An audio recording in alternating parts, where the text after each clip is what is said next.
Playing Forza Motorsport 7, you get all sorts of crazy ideas for car builds that you know aren't going to work, but trying to get them to do so will result in a special kind of fun. And as it so happens, I recently found myself beavering away at a BMW Isetta, which I gave in excess of 300 horsepower thanks to a swapped-in force-fed 2-liter 4-pot. That's more than 20 times the original shove, I thought, with tires no wider than 155 section on the back, where it really mattered. In fact, during my testing and tuning process, which I carried out in order to make it drivable, I actually found that keeping the standard tire width up front resulted in friendly understeer. You really want understeer in something with the wheelbase of a lawnmower.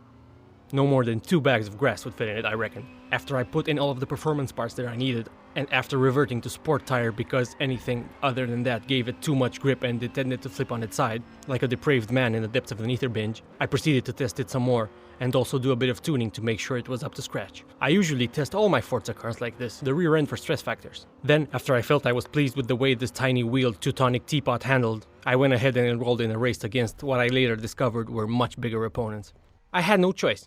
These were the adversaries chosen for me based on my Isetta's performance score, so I thought I'd be a fool not to ride this strange torpedo all the way to the end.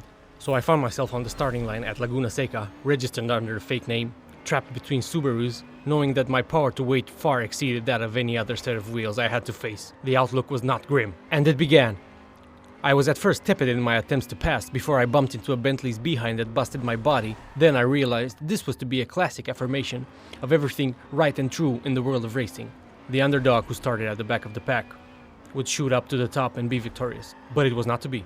I felt like I was making headway and gaining spots.